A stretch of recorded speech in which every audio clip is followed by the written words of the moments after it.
You know, most ministry leaders don't leave ministry because of burnout. They leave because of a board. It's not usually the mission or the preaching or even the people that break them. It's the slow erosion of trust, communication, and clarity at the top. And if that makes you want to skip this episode because you think to yourself, I'm not a board person, then this one is especially for you. Today on the Life After Ministry podcast, I'm joined by my old prof, Dr. Michael Anthony, professor at Dallas Theological Seminary, CEO of Calibrate Global Consulting, and author of the book that you have to put in your Amazon cart right now called The Absolute Best Practices of Nonprofit Boards. Yes, it's not like Lord of the Rings, but I promise you it will serve you in the journey. So whether you are a senior pastor, an executive ministry or nonprofit leader, or someone caught in the tension between mission and management, this episode will help you understand what healthy board governance actually looks like and why neglecting it will quietly undo everything that you're trying to build. Let's get into it. Hey, well, Dr. Michael Anthony, welcome to the Life After Ministry podcast. Good to be with you, brother. It's been a while. We have a little bit of a backstory.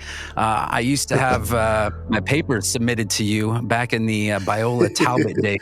So hopefully by the end of this, I still get a good grade. I don't think I'll have to go back and revise it. I'm sure you did a great job. That's good. Well, hey, we connected last month at the CLA Outcomes Conference, and I was not only intrigued to be able to go see one of the sessions that you had because of the topic, but I wanted to also see you. But you have recently come out with a book called The Absolute Best Practices of Nonprofit Boards, and I've picked it up and I've gone through it. But I want to talk specifically about this because what we do in ministry transitions, a lot of times the people that we are talking to first are the boards. Give me a little bit of backstory. You've been working in boards, on boards, with boards for years and years. Why did you write this book? Yeah, Matt, I wrote this book really out of my own experience as a professor, coaching and consulting with boards, and then also from my own ministry experience, having served in C-suites, CEO, COO, CFO of different nonprofit organizations, been on staff in 5 churches. So I've been on both sides of the conference room table as a board member in 19 nonprofit boards and 1 corporate board, and then also by experience in different church ministries, nonprofit ministries. And so having sat on both sides of the table, realizing that both sides are susceptible to dysfunction and problems. And now as I have this coaching and consulting organization where I get to come in and try to help arbitrate, try to help bring healthy resolutions, and sort of what you do in terms of those who get blown out of the saddle, how to help them pick up the pieces and find a healthy transition into whatever God has for them in the next season of their life. So where do boards go wrong? Is it something that is because of the leadership of the organization where they haven't coached them? Or is there just a certain assumption about what that role of being a board member is? Yeah, that's a good question. I can't really say based on what for me has been about 40 years of working with boards, that there's any one thing that blows boards out more than another. But I'd say that there are certain commonalities, and certainly at the top of that list is a lack of proper orientation. Whether it's the board chair or the personnel committee, they're just happy to get a candidate that says yes, and they drop them into the next available board meeting, and they haven't really done their homework of orienting, onboarding the board member, walking them through the founding documents. What are our articles of incorporation? What are the rules of how we govern as written down in the bylaws? And so maybe reviewing a log of motions. Take a look at the kinds of motions we passed in the last 2 years, 3 years, 10 years. So you get a feel for the kinds of things that we're talking about as a board. Just some basic orientation to help board members understand the backstory, because in most cases, they're not on the board from day one. They're on the board maybe 10 years, 20 years, 40 years after it's been in existence, and they don't take the time to understand some of the history. It's not always their fault. It really is the board's responsibility to bring them up to speed. And so not understanding the context is a really big flaw on the part of a lot of boards. I think a lot of boards don't have job descriptions for board members, so they don't know what they're supposed to be doing. They only get oriented by sitting and watching the dynamics of what's going on. They don't take the time to understand the dynamics of the culture of the board or the organization. There's an assumption that they are all the same. All boards are not the same, just like all churches aren't the same. And so it takes some time to understand the culture of the organization and the board within that organization. I think another big flaw is understanding what type of board you're on. There's the sort of the operational board that takes place when you just get this nonprofit or this ministry organized, all hands on deck, everybody's doing everything, but you can't sustain that. So at some point, you have to transition into more of a management board where you've got clear lines or lanes of responsibility. The board does this, the executive team does that. And unless you understand as a board member what type of board you're getting into, then there's some confusion and ultimately some problems, some dysfunction, because you assume one thing and reality is another. So although there's no one particular reason why boards blow up, there are certain common denominators for how most of them become dysfunctional. Some of that onboarding process, a lot of times it's, you're friends with the executive director or the senior pastor, and they just bring you in because they want somebody who's not going to be too argumentative. But you have some of Right. these FAQs of what questions you should be asking of potential board members. Why is this process? I think sometimes we shortchange it, but what should we be doing in that onboarding process? Well, I think you need to align board members with the mission of your organization. You have a mission. It's already been clearly established. Prior to selecting your board, whoever created the organization put that down in their articles of incorporation. So there's a clear direction of why the organization is intended to be created and what its purpose is. And then what you really need to do is ask questions of board members to be sure that you have alignment.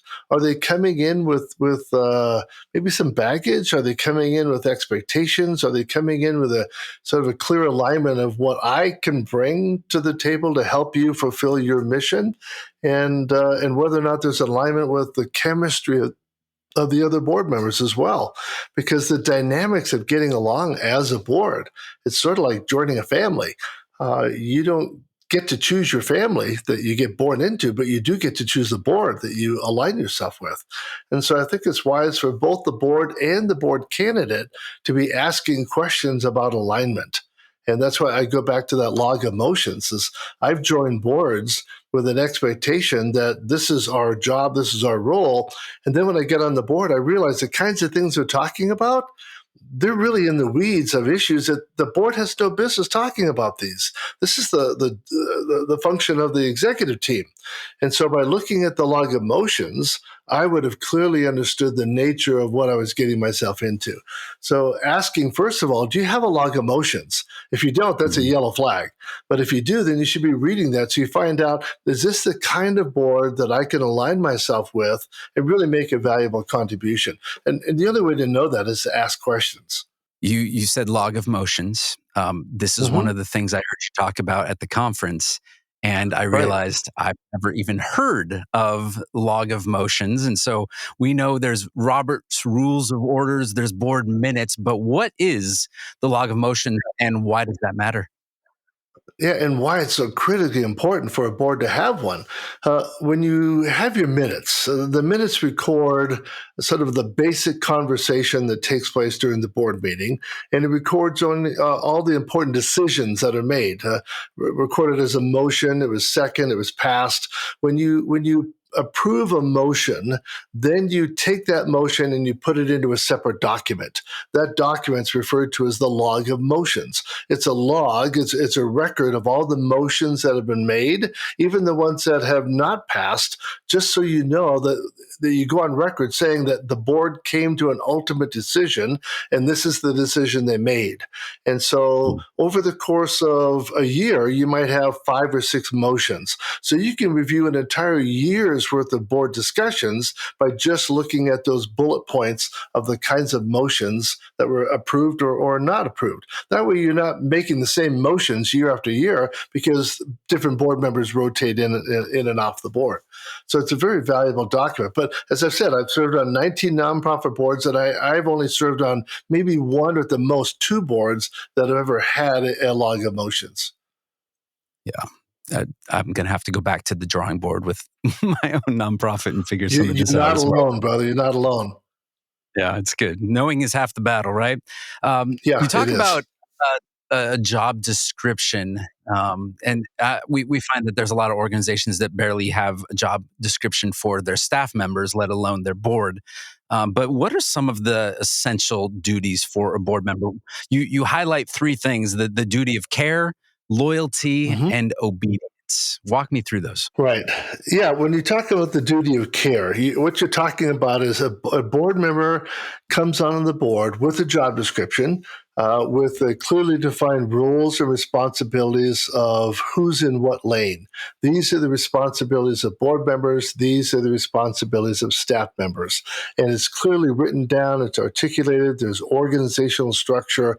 Perhaps the board is divided into different committees: program committee, facilities committee, personnel committee, finance committee. And so all of that is put together into a document referred to as the board handbook. So this duty of care says we have taken care to be sure that we organize ourselves well as an organization so that we are both efficient and effective in our operation as a board. The second responsibility referred to as the duty of loyalty. Loyalty refers to that my number 1 priority is to advance the mission of the organization, and that I have absolved myself of any conflicts of interest.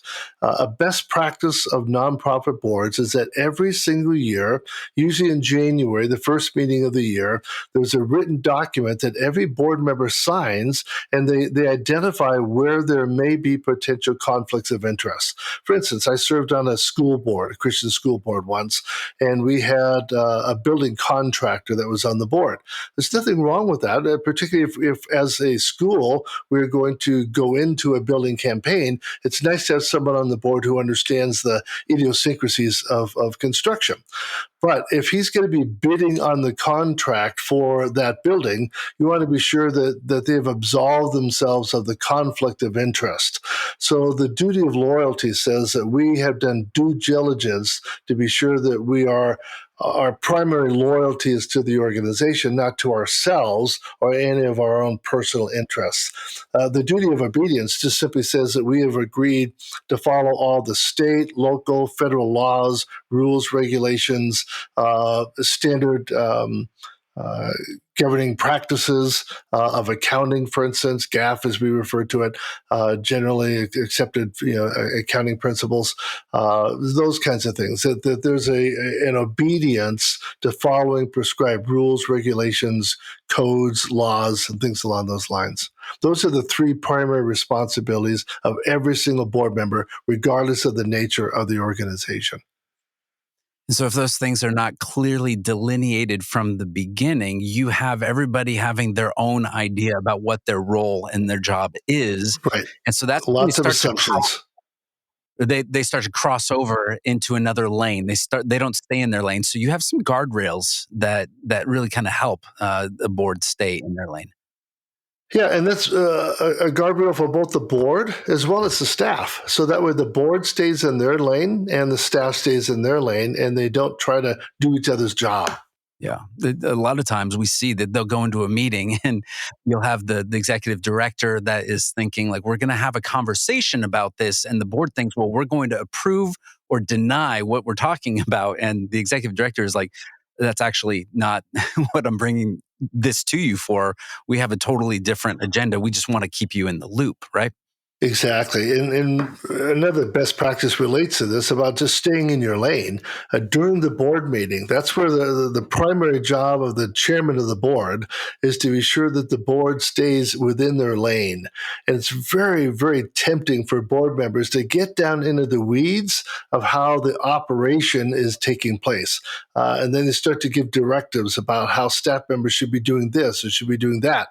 And this is where the board chairman has to sort of blow his whistle and say, hold on just a minute, that's not our responsibility as a board. Our board is at a higher level. We fly at the 50,000-foot level, and it's the staff responsibility to get down in the weeds. We need to stay out of their field and stay in our lane, and that way the board sort of remains in their area of expertise, and the staff remains in theirs. And staying in your lane has an awful lot to do with those defined roles and responsibilities. What about the question of how many and how long? How many people should you have on your board? How long should they be there? Should they be there forever and they have that institutional knowledge, or do you kick them out after 3 years? Yeah, the number of board members is going to really depend on the nature of the organization. I've served on some boards that were just three members. I've served on some, I served on a college board where I think we had 15, 16, 17 members. The nature of the organization may dictate a larger board because it has a much larger scope of responsibilities of what they're doing. In terms of board rotation, there's pros and cons to this. And I put together a chapter in the book, as you saw. There are some advantages to having boards in perpetuity so that you have that institutional memory, so that board members stay on for 10 years, 15 years. I served on one board where we had board members that had been there for 40 years on the board. The problem with that, though, is the other side of the coin is you get that entrenchment. We've always done it this way. This is the way that we started 40 years ago, 50 years ago. And I'm on the board to make sure that we don't have mission drift, and we're going to do it the way that we did it 40 years ago. And well, times change, culture change, our demographics change. And if the board members can't change with that, then you get an entrenchment, and it really leads to a lot of frustration on the part of the staff. And so I think my best practice that I've seen on boards is you have a board that agrees to serve for 3 years. At the end of the 3-year term, they can stay back on for another 3-year term. So 6 years is a pretty long run. But then by bylaw statute, they have to rotate off the board for no less than 1 year. And then they can be rotated back on the board again for another 3-year or perhaps 6-year term. So that allows for continuity for institutional memory, 6 years. But it also facilitates the opportunity for the board member to say, the season of life I'm in has changed compared to 6 years ago. I think it's time for me to transition off. I see the demographics of the organization is changing. I'm not sure that I'm quite up to speed with that demographic anymore. So let's bring some fresh board members on that are more attuned to what the vision is of the organization now. And so it allows the board to be able to say, hey, thank you for your service, but I think we're going to find somebody else new. I talk about a board matrix in one of the chapters, where you have a matrix of who are the kinds of board members that are most advantageous for you as an organization, and that changes. So, of course, you want to have someone on the board that has financial acumen, maybe a CPA or CFO, maybe someone with a legal background. Maybe you go into a season of your organization where you're going to be doing some construction. It'd be nice to have someone on the board that has a construction background. But when the construction project is over, you may not need someone with that expertise anymore. Maybe now you need someone with a background in social media marketing. And so as the board member needs change, you sort of track that on a matrix, and you can begin to parallel the needs of the organization with the needs of the board. And so you have board members who can speak to the particular season that the organization is in.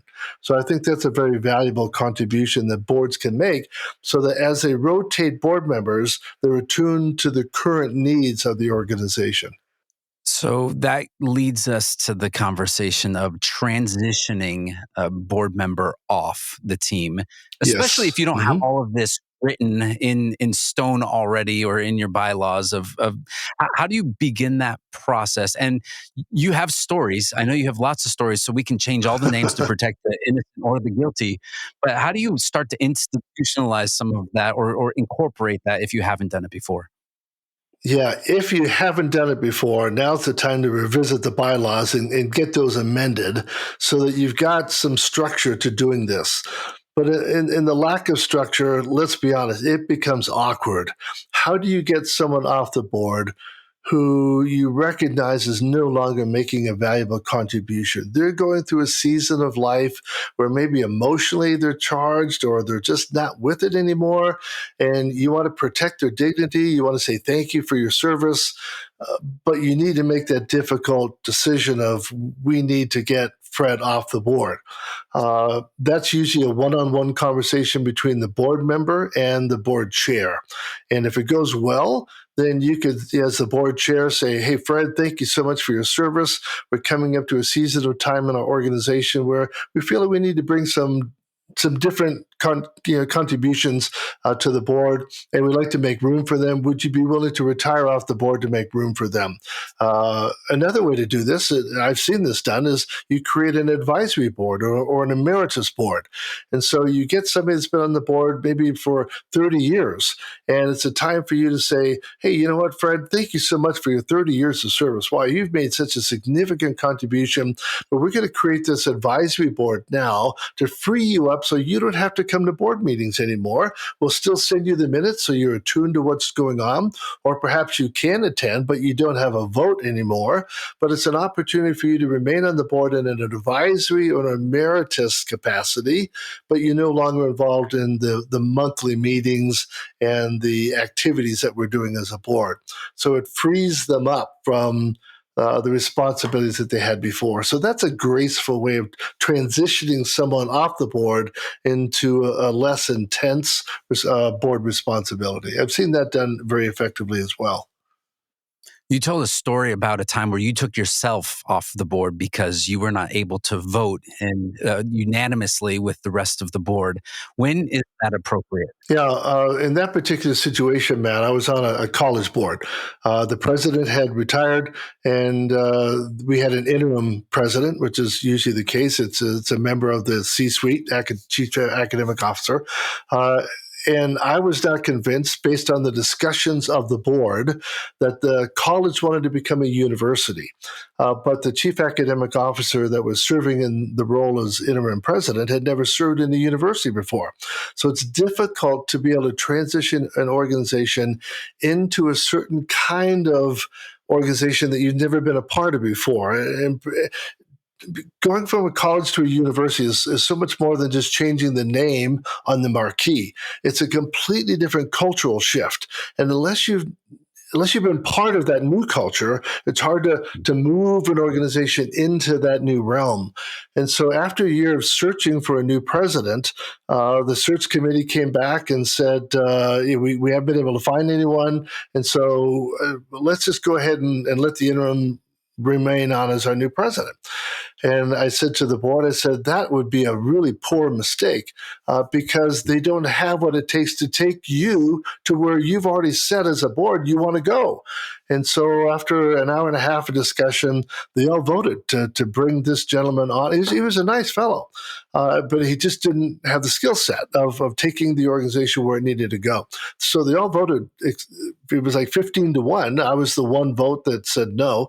And after that vote had taken place, I said, listen, I said, this interim president sitting out in the hallway, he thought this was going to be a 10-minute discussion. It's been an hour and a half. He's probably feeling a little anxious. I said, let me just resign from the board. You can take the board vote again. Then it'll be unanimous. You can record it as a unanimous vote. Bring him in. Tell him that it's a unanimous vote. And then he'll come in with the confidence that he's got the full weight of the board behind him. And they said, no, we'll go ahead and bring him in and let him know it's a 15-1 vote, and which is what they did. But when I came home after the board meeting, I let him know, I wrote him a letter of resignation, and I was honest and told him I didn't think you were the perfect person for the job. And because I couldn't fully support you, I felt it was only right that I resign off the board so you have a board that's in full cooperation with your vision and where you want to take the organization. They never did become a university. and I think I was right in making the decision. But be that as it may, I think for the major decisions of a board, the whole board should be united. And if the board can't be united, then I think it's the responsibility of that board member or fraction to say, listen, we can't support this organization anymore. So rather than stay and resist it or in any way become that vocal minority, we're going to rotate off the board. And I think that's a decision of integrity.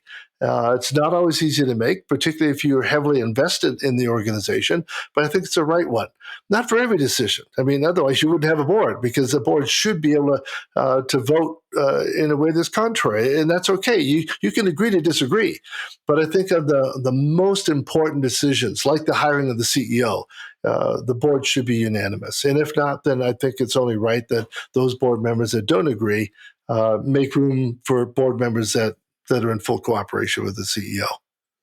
Yeah, it's becoming harder and harder to find agreement, especially the larger your board is. My background being Jewish, we say if you have two Jews in a room, you have three opinions. And so there's always a lot of people that you have to try to bring together to make all of that happen.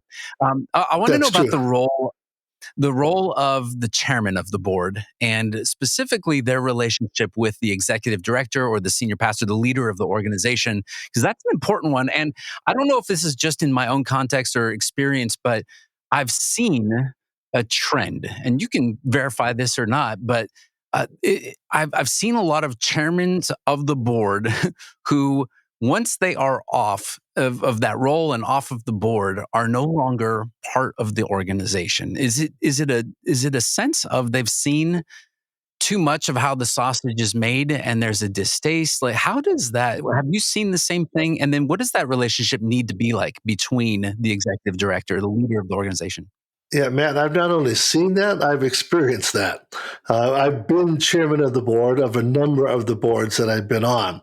I can share from my own experience once where I was on a board and there was so much conflict between the CEO and members of the constituency or members of the staff or members of the board that because of my function as the chairman of the board, I got brought into this vortex of trying to arbitrate between the CEO of the organization and all these other dynamics. And I looked on my calendar, I had 52 meetings in 53 weeks. And those 52 meetings were primarily arbitrating conflicts between the CEO and other members of this institution's constituents.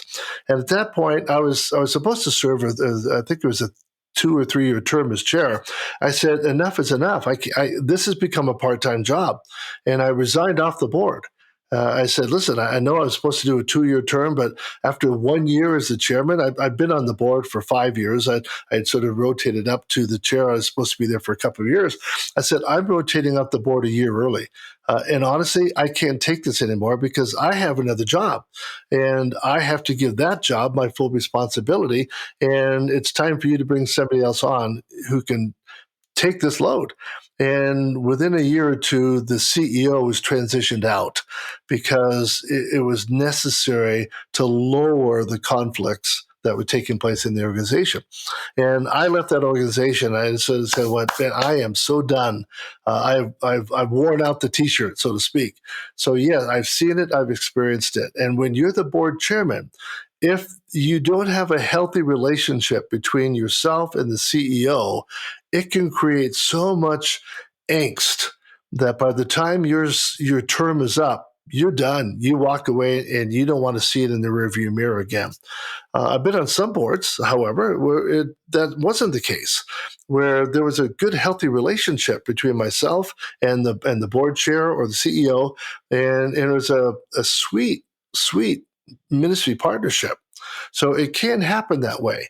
But part of the reason why it deteriorates to this dysfunction is when the board chairman begins to put themselves in the seat of the CEO and they want the authority to make decisions, but they don't want the responsibility. They want to be able to sort of blow in, make important decisions for the organization, and then get out. and not have Mm. to deal with the implications of the decision, leaving all that turmoil for the CEO to have to clean up. And so when the board chairman is making decisions outside of their lane, it creates a lot of angst and tension for both the CEO and the board chair. And at the end of the service or the term, the board chair says, I'm out of here, much to the happiness of the CEO, to be honest. It's good. I'm thinking, I think most leaders, most of the people who are running the organization, the staff, they want a good board. But even as you're talking through and you're saying your role as the chairman of the board became this part time job for you, it feels like what it takes to actually create a good board almost becomes a full time job for the staff in and of itself. Is there a way? Does it have to be like that? Or is there a way to make this manageable? Yeah, it doesn't have to be that way. If the board governs themselves well, then the staff don't have to get involved in that. They're busy doing their own job, staying in their lane. If the board is conducting healthy training on a periodic basis, either on an annual basis or monthly or whenever there's a board meeting. For instance, with this book that you referred to, at the end of every chapter, there's a half a dozen questions. So a board could go through one chapter per meeting and just simply walk through 5 or 6 questions that are already written down there and say, hey, this month we're talking about succession planning. Let's take a look at 3 of these 5 questions and see if we're doing our job as a board to properly prepare for the succession of our CEO. And so each of the chapters is providing very specific guided questions to help the board. So as the board goes through a dozen chapters over a year, over a 2-year or 3-year period, they've covered the full gamut of good quality board training so that no issue comes up that they haven't already previously discussed. The benefit of it is to discuss a topic without names attached to it. So then it doesn't become emotional. We're not talking about Fred or Judy. We're talking about a scenario, a hypothetical scenario that we might get into in a year's time. Let's talk Mm. about how we would handle that scenario before we actually get into it. Because once you get into it, well, now it's a lot harder to get out of it because now you've got names attached to the case study. So board training, good quality periodic board training will alleviate the need for staff having to get into the mix. So, this would be a good book for a board to be able to go through and start walking through. That's the purpose of the writing of the book, is to try to alleviate some of the dysfunction that I've experienced as a board member or as a C-suite member. And so there's a lot of stories in here. So names have been changed to protect the idiots. Sometimes I was the idiot, to be really honest. And so I'm honest enough to be able to say sometimes I was the problem. And but there's a lesson that others can learn from that as well. So I want to cross over a little bit because you know that we work in this area of ministry transitions, and we're looking Right. at staff. So we've talked about what happens and how you transition board members out. But when it comes to staff, let's take one. Let's start with succession planning. What does a board do when you have either a founder or a leader in the C-suite of the organization, and everybody knows, except for that person, that it's time? How do you start to initially take on that conversation as a board? Yeah. See, if you're dealing with a book like this that has sort of sequential, systematic chapters, then it's natural when you get to that chapter on succession planning to say, hey, well, look, chapter 11 is talking about succession planning. This is what we need. This is what we're going to talk about this month. And so it gives you a natural opportunity without pointing the finger at Fred and saying, Fred, we're talking about how to transition you out. No, we're just talking about healthy board training. And this is one of many best practices for boards to talk about. And so we're going to talk about that this month. So with that in mind, let's talk about 3 of the things that Michael talked about in his book that we need to do in order to have good succession planning. So you put it out on the table without Fred's name attached to it, but say, are we doing our due diligence as a board to prepare ourselves for the next season of this organization's life? And so you sort of walk through, what does the future hold? How do we predict as best we can what the future holds? And how do we get out ahead of it to be sure that the next team of leaders is prepared to handle where we're going to be in 3 years, 5 years, or 10 years out? Who's going to help us get there? What qualities do they need to have? Are there members of our C-suite that we need to train now to prepare us for when we get there in 3 to 5 years? So there's some discussions you can have that don't point the finger at the individual, but hopefully bring to the surface the reality that, you know what, this person was a great fit at that season of time, but maybe they're not the best fit for where we're going to go. So let's talk about how we transition into securing somebody that has the best fit for our future. So along the lines of the staff members letting people go, where do you think ministry leadership transitions go bad at the board level? We've seen the ugly, we've seen the good as well. There are some great stories Yeah. out there of boards that really cared for their team going out. But how can we do this better at the board level? And there's all kinds of different reasons that people they can burn out, they can flame out, they can have a moral failure, whatever that is. But how can the board do that well and not create division and these ripple effects that continue to have church hurt, church division, church splits, all that? Yeah, earlier when we talked about the type of board that you might have, one of the healthy characteristics of a good board is that you have committees. And one of those committees would be the executive committee or the personnel committee. And that's the small group of individuals. It's usually comprised of the board chair, a vice chair, and perhaps one other member.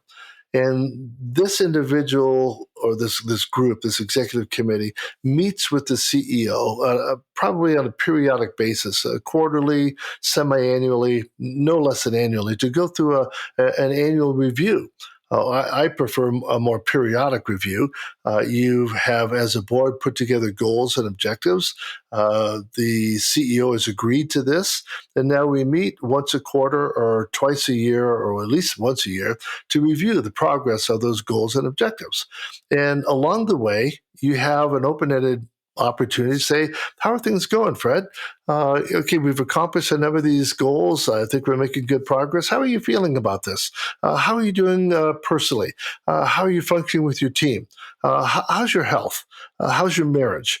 How are you doing at this season of your life? So it gives you an opportunity to just talk openly and freely about the future and about how things are going. And it gives Fred an opportunity to say, yeah, we've accomplished a lot of goals, but let me be honest, this has been a high stress season for me. Some things are going on in my family, or maybe I'm parenting, my parents, and this is a difficult time. I have a special needs son. We're going through some financial times as we're transitioning between homes. This has been a real hard season, and I'm beginning to wonder if I've got gas in the tank to take us to the next major campaign that we're talking about now. So it gives the sort of an openness to be able to share. When you have that healthy dialogue, then the executive committee can come alongside the CEO and say, well, as the gas in the tank is starting to lower, how many more years do you think you have with us? Is there anything we can do to support you? Can we help develop an exit plan or strategy? What do you see the future of the organization being, and how, as a board, can we prepare for that? And so you talk about it in advance, far enough in advance, where everyone's on the same page, so that there isn't that sense of urgency that we need to get Fred out of the seat, because we've already been talking about it for a couple of years now. And this is just simply the culmination of sort of an agreement that we've come to, that we need to get this fork in the road, and that the fork in the road is going to be in 3 years, it's going to be in 2 years, it's going to be in 1 year. And we have very clearly defined KPIs to get us there in a way that practices good stewardship. So it doesn't always happen that way, but the best practice is for the small committee of executive team and the CEO to be talking about it years in advance. And so that's when you're looking at the role of the CEO of the organization. But even the word accountability comes up because I think there's a great expectation of the board that they hold the staff members accountable, or sometimes they get blindsided, something comes up. And I'm not sure, I continue to see this, but I'm not sure if a board can actually hold a staff member accountable. You can only hold space for staff members to give an account for how they're feeling, how they're working, their internal world in life. How what's that like that guardian role of the board, especially in terms of their sin life, their burnout rate, their soul, those types of things. What's that interplay look like? Well, first of all, let's be clear. The board only has one employee, and that's the CEO. So Mm. there is some accountability. There is a legitimate role that the board has to hold the CEO, but only the CEO, accountable. And it's accountability to agreed upon goals and objectives. Where I get into coaching and consulting is oftentimes when my phone rings, it's because there's a conflict between the CEO and the board. And oftentimes it comes about when there is an annual performance review and the CEO gets blindsided because the board members are bringing up issues of accountability that the board member didn't even know they were going to be accountable for. Maybe it's a pet project or it's a pet issue on the part of one of the board members. But we didn't agree that that was going to be one of my goals. And so that should be off the table. The performance review starts with clearly defined goals and objectives that have been written down, and none of which are a surprise. Secondly, then you begin to talk about the job description, which goes beyond just this year's performance objectives. Then you talk about issues related to their own soul, soul care. How are you doing spiritually? How are you doing in your marriage? How are you doing financially? How are you doing in terms of retirement planning? How's your family life? So you get into issues beyond just the goals, the objectives, the job description. There's an opportunity for the board to shepherd and to nurture and to care for the CEO because it is a highly stressed job. It is lonely at the top. There's truth to that. Mm. And there's a lot of stress in that position.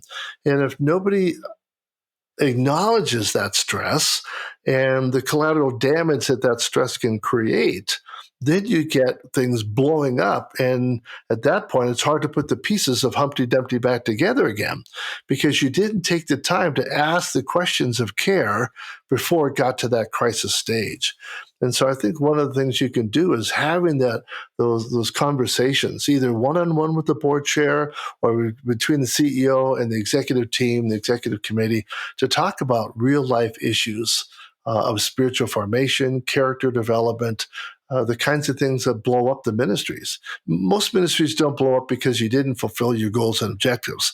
They blow up because of issues of EQ. You're not playing well with others in the sandbox, either board members or staff members. Most of my executive coaching, I probably say 80 to 85% of it, has to do with EQ. These are smart people. They have high IQ. They have the degrees to prove it. And IQ gets you in the office, but it's EQ that allows you to stay there. And I've learned from my own experience of faulty EQ that it can have negative repercussions for staying in the job. And now, as an executive coach, I coach people who help them understand the value of EQ, how to get along with others. And that's an important part of this conversation is being able to work well with members of the board. If you're listening to this right now on the podcast and you have your player, whether it's on Spotify or Apple, just hit the reverse 30 seconds button twice so you can hear that last minute one more time, because that's incredibly important. We find that there are people who are very capable in their positions, but the EQ, the emotional quotient is not there, and so they're missing some things. I see that over and over and over again. It's why people lose jobs. It's why people are missing signs. They're not reading the room well, and so we see that over and over again.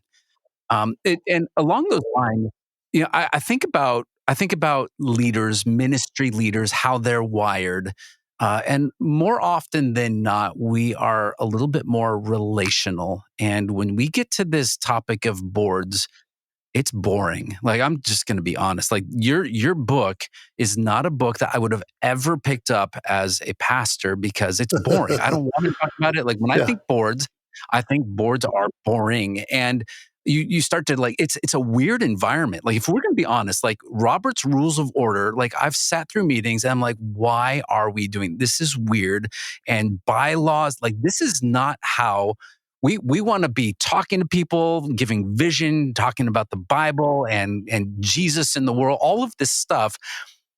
But this is important. And the older I'm getting and the more I'm part of organizations, I see where the wheels can fall off the bus.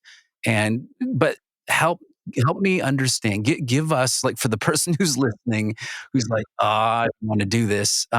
What's at stake if we don't pay attention to what's happening in our board? Yeah, Matt, I've been teaching in seminaries for 40 years now. And when I come across individuals just out in society, hey, what do you do for a living? Oh, I teach in a seminary. Really? What do you teach? And they just assume I'm going to say theology, New Testament, Old Testament, church history. I say I teach primarily organizational development, leadership, board governance. And they look at me like what? What does that have to do with ministry? And I sort of jokingly say, I teach the kind of stuff that gets people fired if they don't pay attention. Because you see, a pastor doesn't get fired because they don't know their Hebrew, they can't parse their Greek, they're faulty on names and dates in church history. Maybe they have a bad couple of weeks of sermon prep and they don't deliver good sermons. That doesn't get them fired. What gets them fired is they don't work well with their staff. They have conflicts with board members. They can't do strategic planning. They don't know how to manage a budget. These are the real life issues of how to organize an organization and to develop the people in the organization. Because our job is to build a team that's effective and efficient so they can do the work of the ministry. And so CEOs and senior pastors need to understand that working with a board is an essential component of your job. And if you don't do it well, you will be fired. You will be disqualified from serving in your ministry if you can't get along well with others. And so working with your deacons, working with your elders, working with your trustees, whatever the name of the group is at the top of the food chain, you have to learn to work well with them. And if you can't, there will be implications and consequences for your ministry effectiveness. You might still be able to limp along, but you will go into those meetings with stress and with angst. I remember I've served in organizations on the C-suite where just going into the board meeting, I got diarrhea, I got constipation, I got high blood pressure for 2 or 3 days, knowing the meeting was coming up because the meetings were so stressful for me as the CEO. It's hard if you don't have good board relationships. And I've served on boards where after the board meeting, I would have board members call me and apologize for the things they said at the board meeting. That's how contentious some of these board meetings have been. And it's not an environment that's conducive for thriving as a ministry leader. So learning to get along with your board is absolutely essential for long-term happiness and longevity in your ministry. Because if you don't Yeah. like working with your board, you're going to find a reason to leave. Absolutely. I had a call this morning with a pastor who said that he he has a board meeting tonight. He's worried about it and he's breaking out in hives, like physically, like Yeah, it's actually it's happening.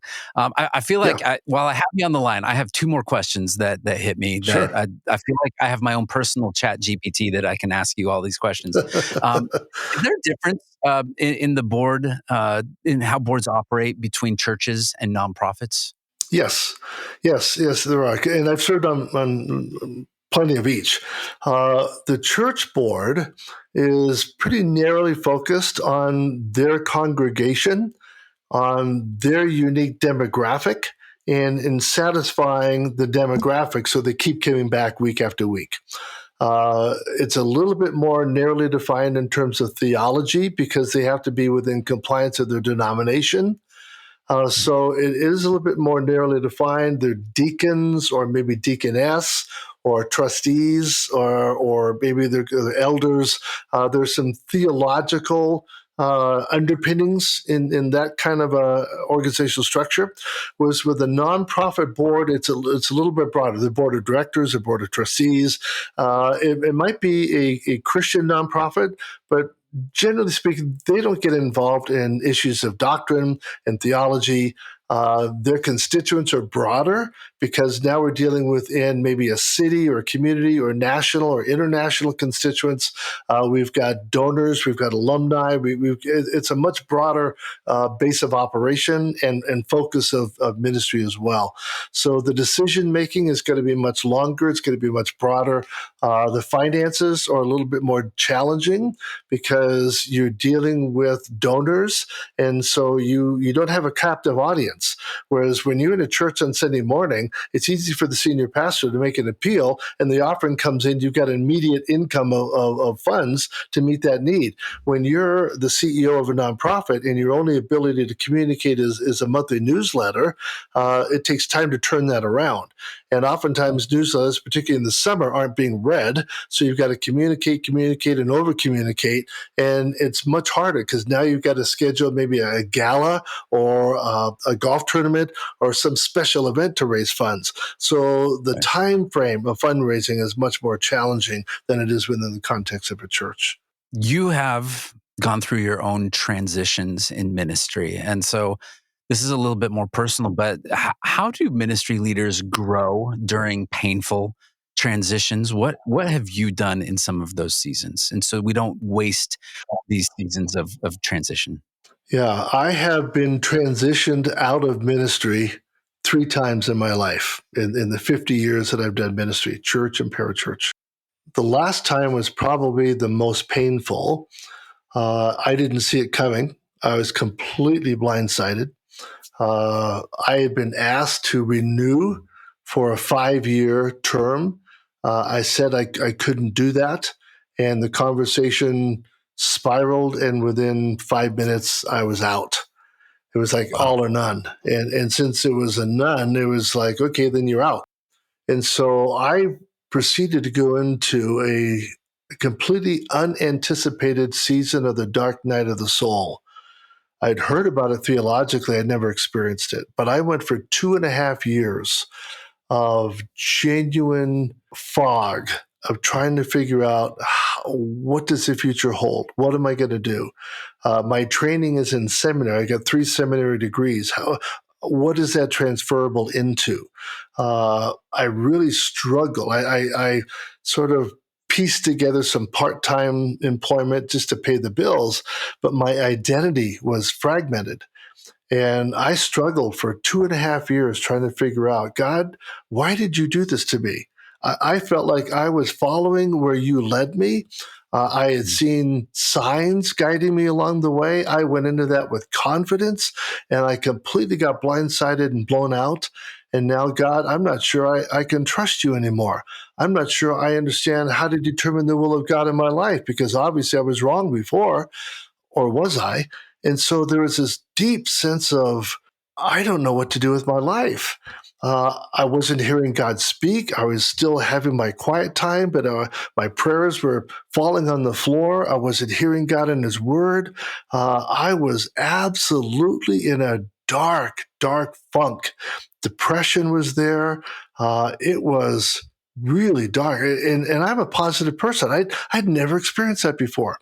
I was applying for jobs and getting turned down. I was overqualified for most of the jobs. I still have, Matt, in my desk drawer. I'm saving it. 3 pages of yellow pads where I had applied for a particular position, some of which were in higher ed, some were outside of higher ed, some were in executive jobs, somewhere around job number 60 and 61 over a 2.5-year period. I actually applied to Home Depot to mix paint. It got that desperate. I was just looking for something to do with my life. And I got turned down for that. I was overqualified to mix paint. Well, 2 PhDs. It's like, you don't need that to mix paint. I was willing to do it because I just needed something. And after 2.5 years, I began to understand where I had gone wrong in my own performance of responsibilities. And God began to speak to me about the reshaping of my own character and that major dose of humility that I'd gone through for 2.5 years, because I'm a high achiever. I've never known failure in anything I've ever done. And I translated that as a failure when in reality, God was using that to shape me into a better servant of God that I could not have been shaped into in any other way.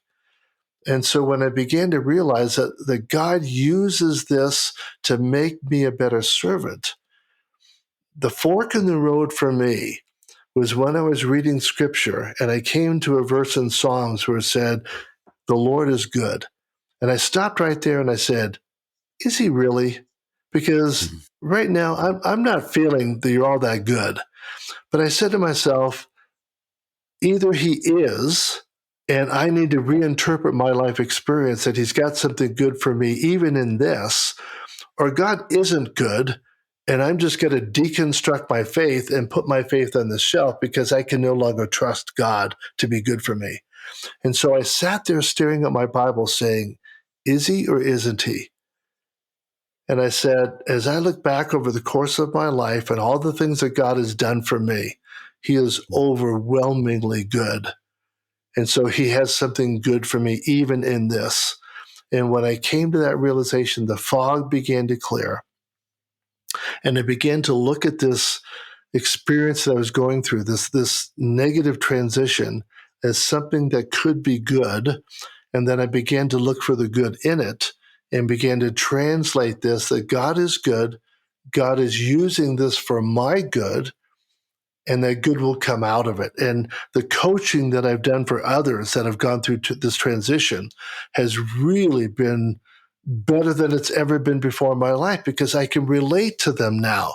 So when they say I feel suicidal, I can say, I know that darkness. When they say, I don't know that my marriage is going to survive, I can say, I've been there. When they open up and share what they're afraid to share with anyone else, I can say, I know. And so good has come out of it. At the time, it wasn't good. But in hindsight, God brought some really amazingly good things out of it in my life that could not have been developed in me any other way. And so, as difficult as the season of transition has been at times for me, God is good. And he has something good even in the darkness of that dark night of the soul experience. Just don't quit moving forward, and you'll get there. I'm going to cut out that section of what you just said in that answer and make sure that we send that as a resource for every single person that calls us and says, I don't know what I'm going to do. I don't know if I can do it. We have some people that will just say, I'm done. I can't do it. And that doesn't mean ministry is going poorly. Some people are calling us and they're saying, my success is killing me and I don't know if I can keep doing it. And so those seasons of the dark night, as you say, been there, done that. And what we continue to find in all of these conversations is God exceedingly and abundantly meets and exceeds all of those prayers of will I be stuck mixing paint at Home Depot or driving for Uber the rest of my life? But he shows up and he's good. And now what I'm doing, Matt, I look back over these 50 years of doing ministry, I can honestly say, and I just recently told my wife, in all the years, I have never in all my life been as happy in ministry as I am right now. I have never had the apex of joy and self-fulfillment in ministry that I'm doing right now. Teaching at DTS, coaching, consulting, chairing dissertations, being back in the classroom. I have never in my life, I could never have imagined the amount of joy that I have right now in my life in ministry.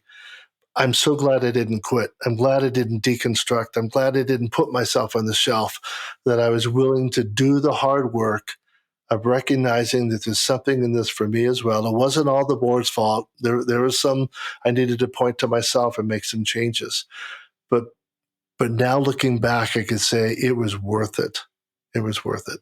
If somebody wants to connect with you and ask some questions, engage, get some consulting and some coaching, how do they find you? They can find me either at my seminary address, manthony@dts.edu, or through my coaching consulting company, Calibrate Global Consulting. So just Michael at Calibrate Global Consulting. Good. And we'll put all those links there. Dr. Anthony, thank you for taking your time here today. And what I love is 25 years later, you're still teaching me, and learned a lot here today. I'm thankful for your contribution to the kingdom. I'm glad you didn't quit. And not only you, I've been a benefactor of your ministry and your teaching, but as well your wife, Michelle, has been yes, indeed. To my story. And so appreciative for both of you and for this time today. So thanks for being with us here. Thanks, man. I appreciate all you're doing for the kingdom work as well. Brother, you get an A+. God bless you. Thank you. Shalom. Shalom, brother. You don't have to love board governance. I'm not sure anyone really does, maybe except for Dr. Michael Anthony. But you have to realize just how much is riding on it. Think of it like your car. Nobody loves changing the oil or checking the transmission fluid, but ignore it long enough and it's only a matter of time before the whole thing breaks down. In ministry, your board is the engine room. And if it's not aligned, healthy, and functioning properly, your mission will stall no matter how gifted your team is or how passionate your vision. If you want to help build healthier boards or navigate a leadership transition, you're looking at a succession plan that's coming up, and you want to do all of that with clarity and care, we would love to walk with you on the journey. You can visit us at ministrytransitions.com to book a confidential call. And to learn more from Dr. Michael Anthony, check out calibrateglobalconsulting.com or grab a copy of The Absolute Best Practices of Nonprofit Boards. He has a wealth of information and wisdom. So thanks for listening to the Life After Ministry podcast. We will see you next time. Shalom.